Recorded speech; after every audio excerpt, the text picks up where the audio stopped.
The Nuggets just got exactly what they asked for.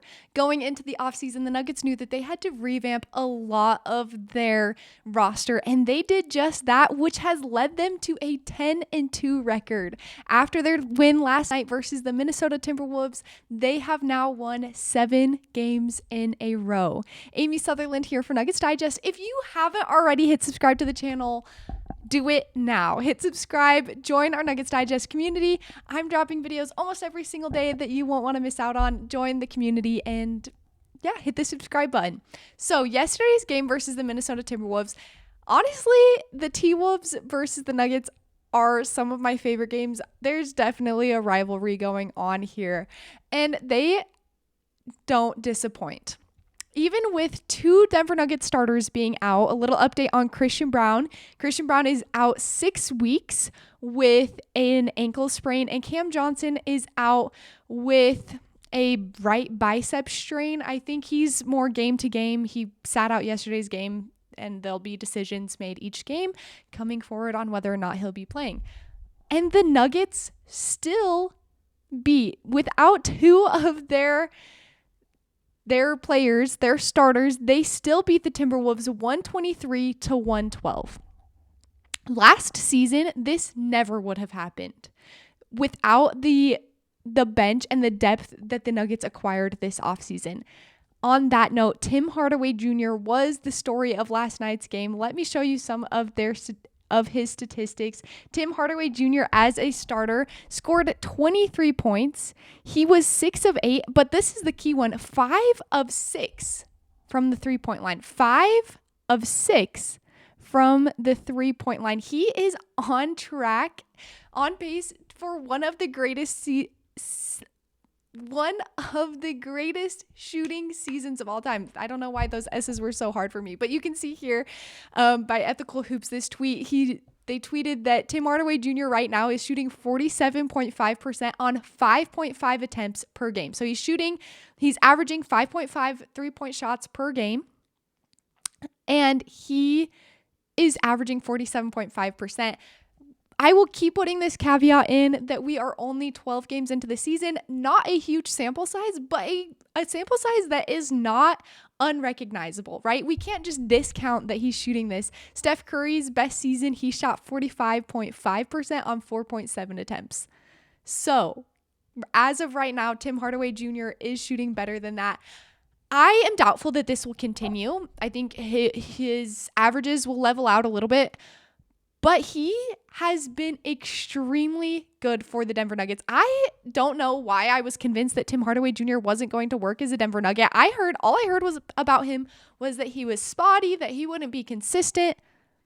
Tim Hardaway Jr. has been one of the most consistent Nuggets so far this season, especially coming from the bench. He has just gone out every night and dropped at least a couple of 3-pointers. So I don't know where the hate for Tim Hardaway Jr. was coming from. I sincerely apologize, Tim Hardaway Jr. I did not know that you were going to be this consistent for so many games so far in the Denver Nuggets season. Let me just show you the plus minuses of everyone. AG was a plus 33. Nikola Jokić was a plus 3. Tim Hardaway Jr. was a plus 18. Jamal was a plus 6. And Peyton Watson was a plus 11. Here are the bench plus minuses. Spencer Jones was one of the only players with a minus 11. Jonas Valanciunas plus 4. Bruce Brown plus 3. And Julian Strawther a minus 12. So it's interesting to note that Nikola Jokić and Jamal Murray had some of the lower pluses, but they are the people that usually stagger with the bench, that were staggering with those players that had lower plus minuses. AG having a plus 33. He is just such a consistent player that you can count on to do the great things. He was 4 of 6 from the 3-point line. We know that last year Aaron Gordon was one of the most improved shooters in the NBA, and that trend has continued. He is still shooting lights out from 3. If you remember the very first game of the season, he had an incredible shooting night, and that has just continued. He's shot less and less each game, but he has stayed pretty consistent in making those shots. There's been a few games that have been pretty rough, but like I said, stayed pretty consistent on that end.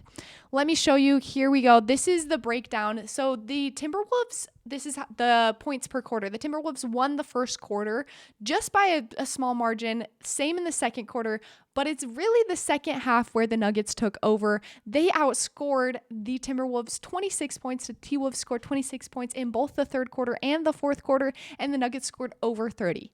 And that is where the wins came, which in the past, those are the quarters that the Nuggets struggled most with. The third quarter was a struggle for the Nuggets, and then they would have to come out and play really hard in the fourth quarter. The third quarter last night was pretty great for the Denver Nuggets, and going into the fourth quarter secured the win. Like I mentioned, they ended up winning 123-112. It was a bit of stressful because the statistics, as everybody know, were not updating during the game. I had a friend over and I was trying to multitask, watch the stats, and it was a stressful night because I actually had no idea what was going on. So I hope that never happens again and I can just stay up to date. But I also wanted to point out this to everyone, just a few things. Right now, this is another crazy statistic that the Nuggets are the fifth team in NBA history to have 9 or more of their first 12 games to be double-digit wins. So this happened to these other 4 teams, and they have either won the finals or gone to the finals and lost. A pretty good, and history has lent itself that if teams are winning like this, in the way that the Nuggets are winning, they go on to go to the finals or win the finals. I've been saying this all along that the Denver Nuggets are a championship contending team this year. I am stoked for when they go versus the Thunder. I think that's a great litmus test. Wish it came a little bit sooner in the season so we could see that growth. But I think that is such a good litmus test for where the Denver Nuggets are going to end up this season. These are some statistics that stood out from the game last night. You can see that the Denver Nuggets were better in every statistical category: field goal percentage, 3 points made, free throws made, rebounds, offensive rebounds, defensive rebounds, assists, steals, and turnovers. They were better in every statistical category except for blocks. The T-Wolves had just 3 more blocks in them. What I really wanted to point out here, though, were the assists. The Nuggets had 42 assists compared to the Timberwolves' 29 assists. And this is how you can tell that Nikola Jokić is the true leader of the team. It's because this is a Nikola Jokić type of game, a Nikola Jokić type of effort, where you have 42 assists on a night. You can tell that everybody is looking for the next open man, that everybody is playing unselfish basketball. And that is how the Nuggets are winning right now. Tim Hardaway Jr., Jonas Valanciunas, they are making great contributions and unselfish contributions. They are playing and following in the footsteps of their leader, Nikola Jokić. I love watching the Nuggets right now.